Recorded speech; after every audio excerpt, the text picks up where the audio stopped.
What happens when Hollywood's most stoic action star, a man whose entire career has been built on controlled intensity and unshakable composure, finds himself ambushed on live television by a host determined to tear him down, mark his life's work, and go him into a reaction? What unfolds isn't just another uncomfortable celebrity interview. It's a detonation. It's the moment when British restraint finally snaps.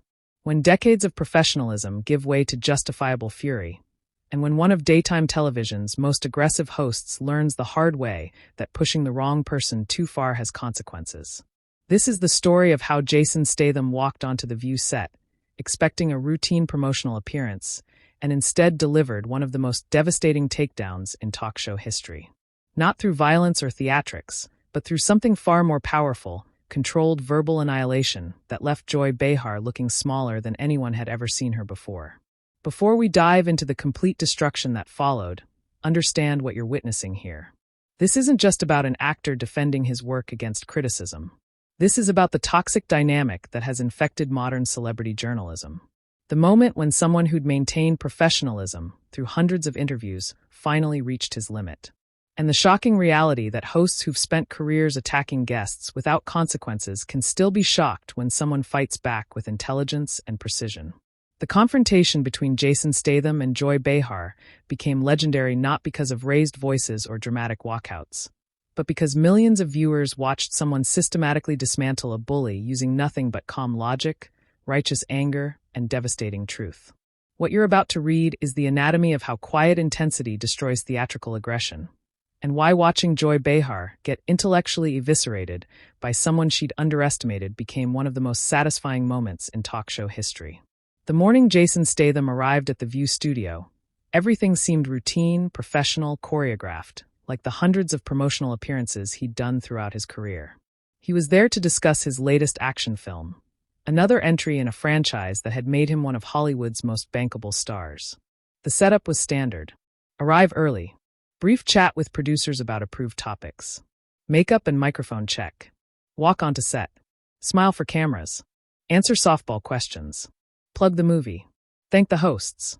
Exit gracefully, easy, efficient, professional.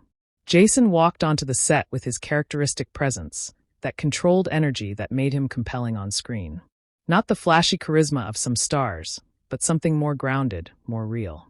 The British action hero who'd built a career on playing competent professionals facing impossible situations with calm determination. The audience applauded warmly, genuinely pleased to see him. These were fans who'd watched him in the Fast and Furious franchise, in the Transporter series, in countless other high-octane films that had entertained millions globally. The opening moments proceeded normally. Whoopi Goldberg offered a professional welcome. Sarah Haynes smiled warmly. Sunny Hostin nodded respectfully. Everything was going according to plan, following the familiar rhythm of celebrity promotional interviews that make up so much of daytime television. Then Joy Behar opened her mouth, and the entire dynamic shifted in an instant. So, Jason. Joy began with that familiar smirk that regular viewers recognized immediately. The expression that preceded pointed questions designed to make guests uncomfortable rather than facilitate genuine conversation. I have to ask about something that's been bothering me. Your movies, they're basically just violence porn, aren't they? I mean, when are you going to make something that actually has substance? The other hosts shifted uncomfortably in their seats, eyes widened. This wasn't the typical warm welcome guests usually received. This was an attack, unprovoked, aggressive, and deliberately insulting, launched before Jason had been on set for even 2 minutes. Jason, maintaining his characteristic calm, leaned back slightly and raised an eyebrow. His expression didn't change dramatically, but anyone who knew his work could recognize the micro-adjustments. The slight tightening of his jaw, the way his eyes sharpened with focus. He'd been insulted before in interviews, had dealt with critics who dismissed action films as lesser cinema, but being called violence porn on live television within seconds of sitting down crossed a line. Well, Joy, Jason replied in his distinct London accent, his voice perfectly controlled. I think that's a rather narrow view of what I do. These films employ thousands of people. Stunt performers, camera operators, set designers, visual effects artists. They entertain millions around the world, and they tell stories about loyalty, family, standing up for what's right. Not sure how that qualifies as what you just called it. It was a measured, professional response, defending his work without being defensive, establishing his position without attacking back. Most celebrities would have stopped there, perhaps pivoted to discussing the new film. Let the insult slide in favor of maintaining the appearance of civility. But Joy Behar wasn't interested in civility. She was interested in confrontation, in generating viral moments, in proving something to herself or her audience by tearing down someone who couldn't really fight back on equal terms. "Oh, please, Jason," Joy said, leaning forward, her voice taking on that condescending tone she was famous for, the verbal equivalent of patting someone on the head while explaining why they're wrong. "Let's be honest here. Your character basically just drives fast cars and punches people. Where's the art in that? Where's the social commentary? Don't you think you have a responsibility to use your platform for something more meaningful?" Whoopi tried to interject, recognizing Joy was crossing into territory that would make this interview uncomfortable for everyone. "Joy, maybe we should." No, it's fine," Jason said, holding up a hand. His jaw was tightening now. The first visible sign that Joy's needling was getting under his skin despite his professional composure. "I'm curious to hear more about Joy's perspective on what constitutes meaningful entertainment." It was a trap subtly set. Jason was giving Joy rope, allowing her to continue, letting her reveal exactly how far she was willing to go with this attack. And Joy, confident in her ability to dominate any conversation, walked right into it. "Well, for starters," Joy continued, clearly enjoying herself now, feeding off what she interpreted as Jason being defensive. "Maybe something that doesn't glorify toxic masculinity. Your characters are always these macho men who solve every problem with their fists. Don't you think that sends a terrible message, especially to young boys?" The studio audience was dead silent.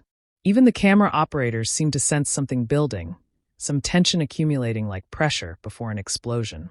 Jason's publicist, sitting in the wings, looked like she wanted to disappear. This was spiraling far beyond normal interview territory into something unprecedented.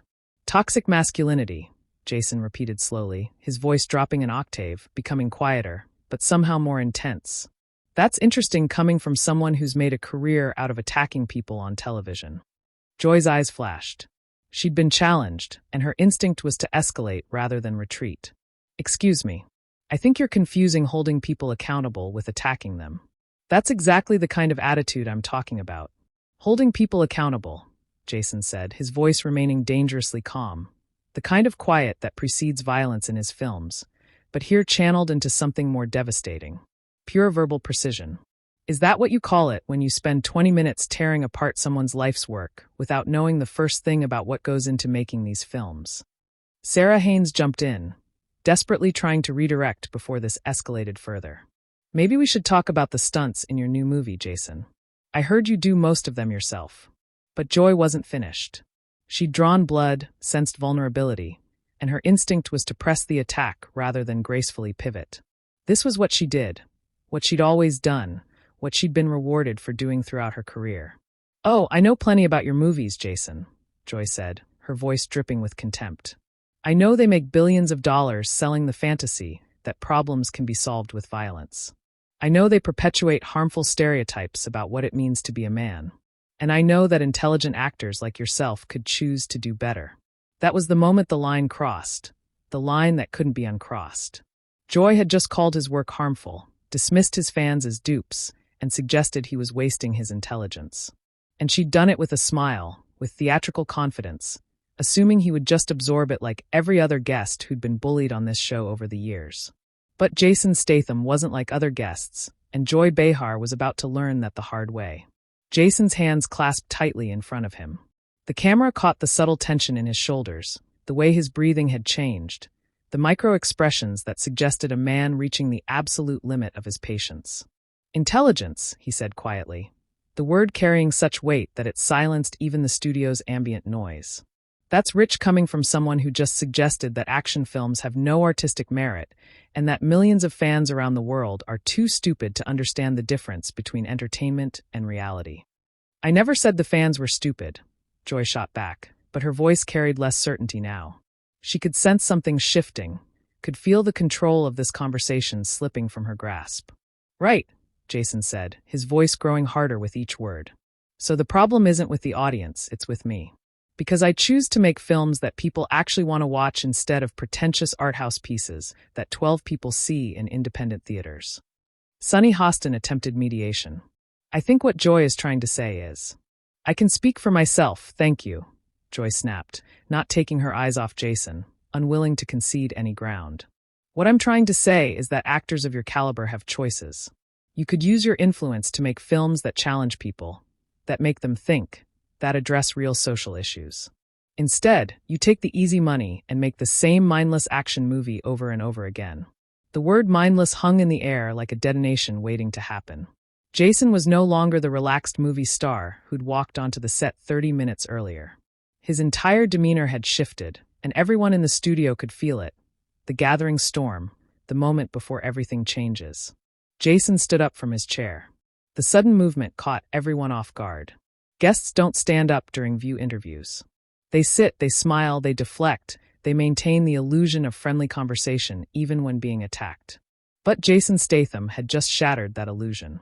And his physical presence, all 6 feet of muscle and controlled intensity, now towered over the panel. Let me tell you something about mindless, Joy, Jason said, his voice controlled but carrying an unmistakable edge that made everyone in the studio hold their breath. Mindless is sitting behind a desk every day taking cheap shots at people who actually create something. Mindless is thinking that your opinion about my work matters more than the millions of people who choose to spend their hard-earned money watching these films. Joy's face flushed red, but she wasn't backing down. Sit down, Jason. You're being ridiculous. Am I? Jason asked, remaining standing, his presence filling the entire set. Because from where I'm standing, it looks like you invited me here under false pretenses. This isn't an interview. It's an ambush. You've spent the last 10 minutes insulting my work, my choices, and essentially calling me and my fans idiots. Whoopi tried to regain control, her voice carrying warning. Okay, everyone, let's just take a breath here. No, Whoopi, Jason said, his eyes never leaving Joy, his voice steady as steel. I think Joy wants to have this conversation. So let's have it. Joy, tell me, what exactly have you contributed to the world of entertainment? What lasting impact have you made beyond sitting here every day complaining about what other people do? Joy's mouth fell open. Nobody talked to her like this. Not on her own show. Not in her domain, where she controlled the dynamic and dictated the terms of engagement. I've been in this business longer than you've been alive, you arrogant. Being in the business and contributing to it are 2 different things, Jason interrupted, his control absolute, his logic devastating. I've created characters that inspire people. I've made films that bring families together in theaters. I've worked with stunt teams and filmmakers who push the boundaries of what's possible on screen. What do? You tear people down for a living. The other hosts were frantically looking at producers off stage. This was spiraling way beyond anything they'd prepared for, entering territory that might require cutting to commercial or even ending the interview entirely. Sarah Haynes made another desperate attempt to redirect. Jason, maybe we could talk. About your upcoming projects. No, Sarah, Joy said, her voice rising, her face now crimson with anger and something that might have been embarrassment at being challenged so effectively. I want to finish this conversation. Jason, you want to know what I contribute? I hold people accountable.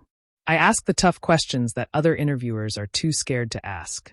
I don't just sit here and let celebrities come on and promote their garbage without challenging them. Jason laughed, but there was absolutely no humor in the sound. Challenging them. Is that what you call this amateur hour psychoanalysis? You think you're some kind of hard-hitting journalist, but you're just a talk show host who gets off on making people uncomfortable. How dare you? Joy shot back, standing up herself now, her composure completely shattered. I've been asking important questions about society and culture for decades. Just because you can't handle having your work critiqued doesn't mean I'm wrong. Critiqued? Jason's voice carried genuine disbelief. You think calling someone's life's work violence, porn, and mindless is critique? That's not critique, Joy. That's just being cruel. There's a difference between thoughtful analysis and mean-spirited attacks designed to make yourself feel superior. Sunny tried one more time. I think we're all getting a little heated here. Maybe we should. You know what the real problem is, Joy? Jason continued, his voice dropping back to that controlled intensity that was somehow more powerful than any shouting. The real problem is that you've spent so long attacking people from behind this desk that you've forgotten what it's like to have skin in the game. You've forgotten what it's like to put yourself out there, to create something, to risk failure. I put myself out there every day, Joy protested, but her voice lacked conviction. Now, do you, Jason challenged? When's the last time you created something that could be judged? When's the last time you made yourself vulnerable? You sit here in complete safety, protected by your position, your panel, your network, and you throw stones at people who are actually doing things. That's not courage, Joy. That's cowardice. The words landed like physical blows. Joy's face went through several emotions rapidly. Anger, hurt, recognition, more anger. That's not fair. I never said. You said plenty, Jason cut her off, his voice absolute. You said my work was mindless. You said I was irresponsible. You said I was wasting my talent. You said I was contributing to societal problems. You accused me of promoting toxic masculinity while demonstrating the most toxic behavior I've encountered in any interview. And now you want to pretend like that wasn't an attack. The studio was so quiet you could hear individual people breathing. The camera operators kept zooming in on Joy's face, which showed a mixture of anger, embarrassment, and something that might have been fear. Not of physical harm, but of losing control of her own show, of being exposed as someone who dishes out but can't take criticism herself. I have the right to express my opinion, Joy said weakly, her earlier aggression completely deflated. And I have the right to call out your opinion as uninformed, mean-spirited, and hypocritical, Jason replied immediately, his logic a steamroller. You talk about toxic masculinity, but what would you call using your platform to tear down someone who can't fight back on equal terms?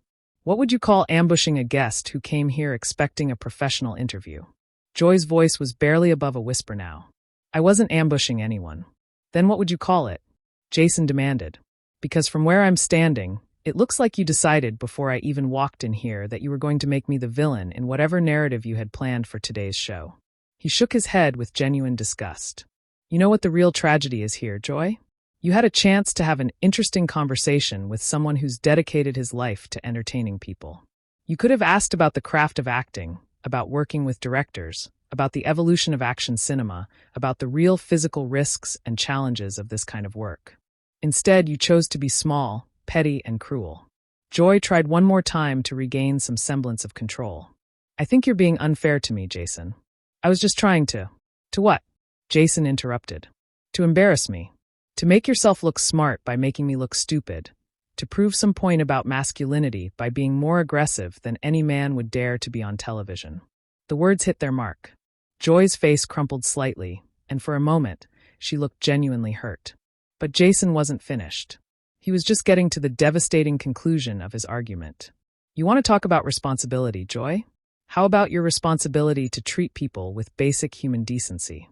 How about your responsibility to your audience to have guests on who can actually contribute to meaningful conversation instead of just serving as targets for your frustrations? He started moving toward the edge of the set, unhooking his microphone with deliberate calm.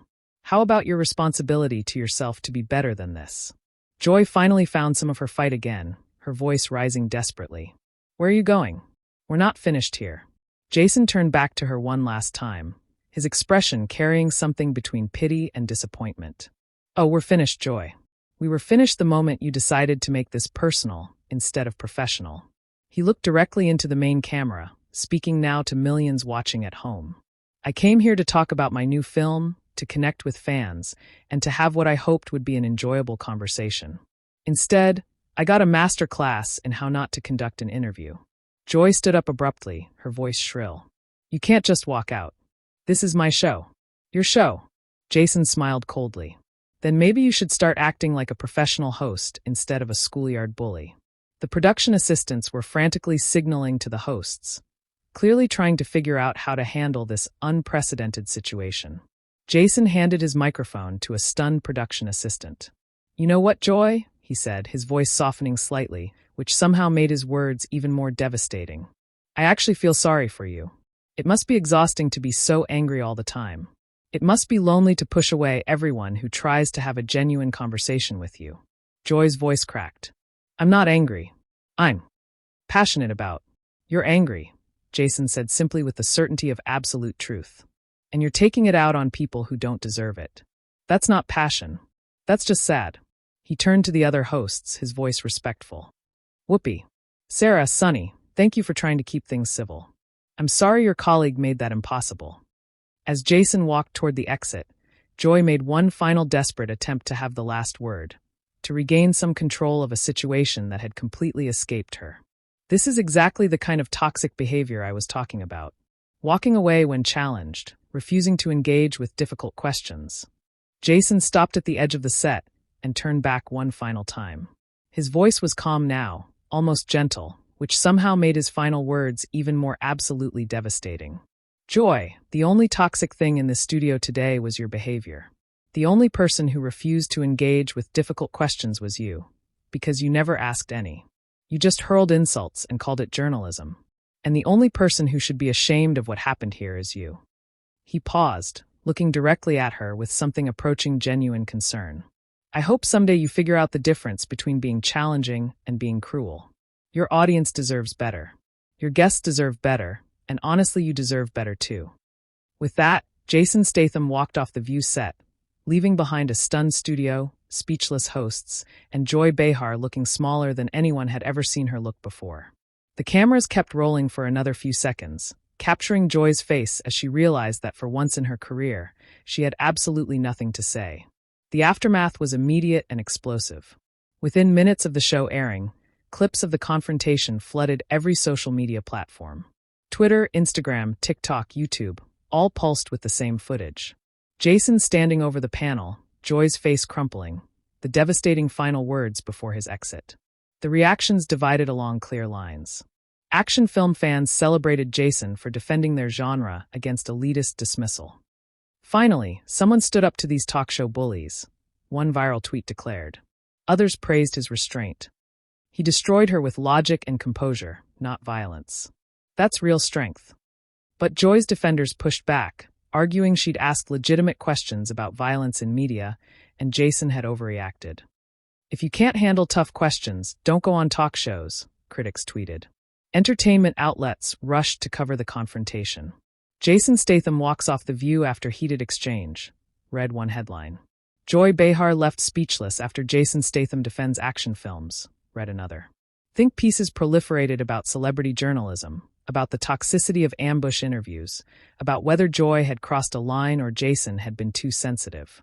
But the overwhelming sentiment across platforms and political affiliations was clear. Jason Statham had been absolutely right to defend himself. And Joy Behar had been exposed as someone who could dish out attacks, but couldn't handle being called out for it. What started as Joy Behar's attempted takedown of action cinema became Jason Statham's masterclass in maintaining composure under attack. In defending your work without losing your dignity, and in proving that sometimes the most powerful response to bullying is calm, logical devastation rather than matching the aggression. Jason walked onto that set to promote a movie. He walked off having reminded everyone that British restraint, when finally broken, becomes something more powerful than any cinematic explosion. Controlled fury backed by unassailable logic that leaves no room for comeback, no space for spin, nothing but the devastating truth that some people shouldn't start fights they can't finish.